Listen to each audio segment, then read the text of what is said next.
মায়ের হাতের মাংসের কষা ভুনা অনেক মিস করেছি, তাই এবার ঈদে নিজেই তৈরি করে ফেললাম আমার মা যেভাবে মাংসের ভুনা রান্না করে। আসসালামু আলাইকুম everyone, welcome back to my channel মুস্কানের রান্নাঘরে সবাইকে স্বাগতম জানাচ্ছি আজকের এই রেসিপিটি দেখার জন্য। আজকের আয়োজনে আপনাদের জন্য নিয়ে এসেছি আমার মা আস্ত মশলা দিয়ে যেভাবে গরুর মাংস ভুনা রান্না করে সেই রেসিপিটি। এখানে আমি হাড় চর্বি মাংস সহ 1 কেজি মাংস ভালো করে পরিষ্কার করে ধুয়ে নিয়েছি।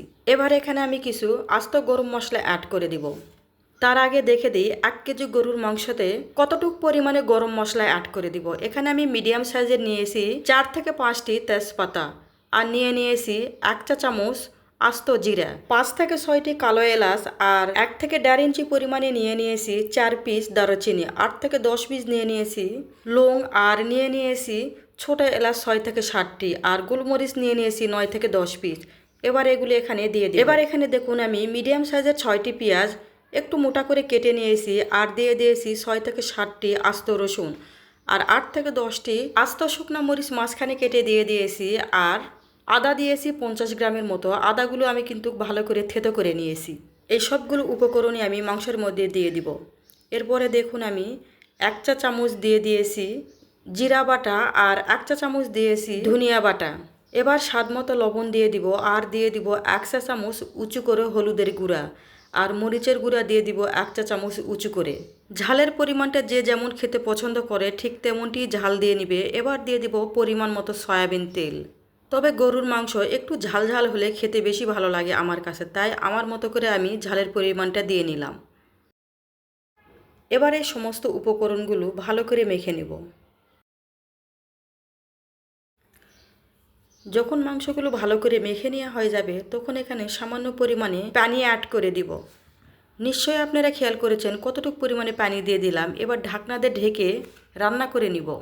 ছোটবেলা থেকে আমি মায়ের হাতে এরকম গরুর মাংস রান্না খেয়ে এসেছি। গরুর মাংস মা যখন এভাবে রান্না করতো, মাংসটি রান্না দেখতে দেখতে আমিও শিখে নিয়েছি। আমার মায়ের হাতে গরুর মাংস রান্নাটা যেন অমৃত, যে যতবারই খেয়েছে ততবারই প্রশংসা করেছে।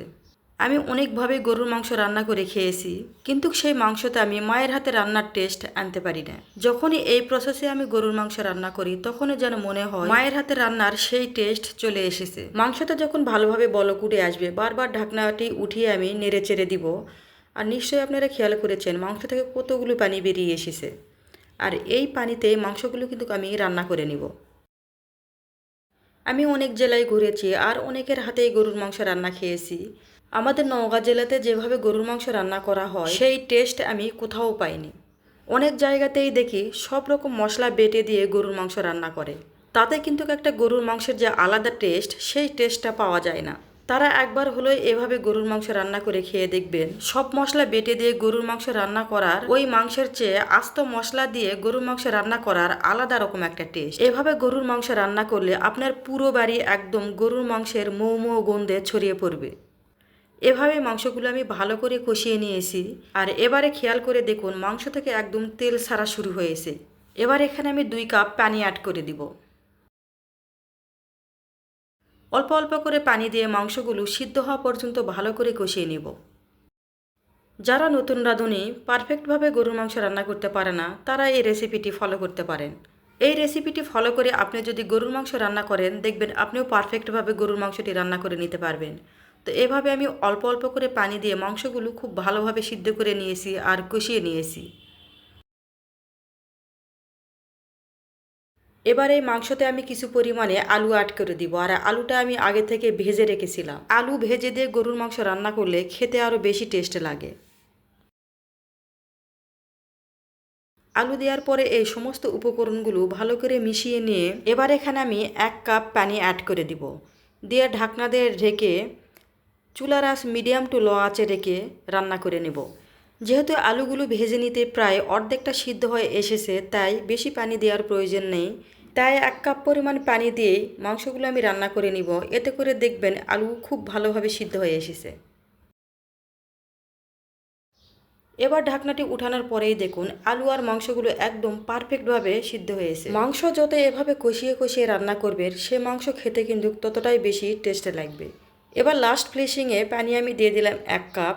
যেহেতু মাংস আমি ভুনা ভুনা করে রান্না করে নিব তাই বেশি পানি দেওয়ার প্রয়োজন নেই। তো এইভাবে নেড়ে চেড়ে মাংস যখন ভালোভাবে বলক উঠে আসবে তখন এখানে আমি দিয়ে দিব 1 চা চামচ ভাজা জিরার গুঁড়া। মাংস রান্নার শেষের দিকে এসে এভাবে ভাজা জিরার গুঁড়া দিলে মাংসটা খেতে কিন্তু আরও অসম্ভব মজাদার লাগে। ভাজা জিরার গুঁড়াগুলো ভালো করে মাংসের সাথে মিশিয়ে নিয়ে এবার ফাইনাল লুকটি দেখিয়ে দিচ্ছে। দেখুন দেখতে কতটা লোভনীয় লাগছে, খেতে কিন্তু মার্শাল্লাহ অসম্ভব মজাদার। আজ এ পর্যন্ত বিদায় নিয়ে নিচ্ছি। আমি আবারও আসবো নতুন কোনো রেসিপি নিয়ে। ততক্ষণে আপনারা অনেক বেশি ভালো থাকবেন আর সুস্থ থাকবেন। আসসালামু আলাইকুম, আল্লাহ হাফিজ।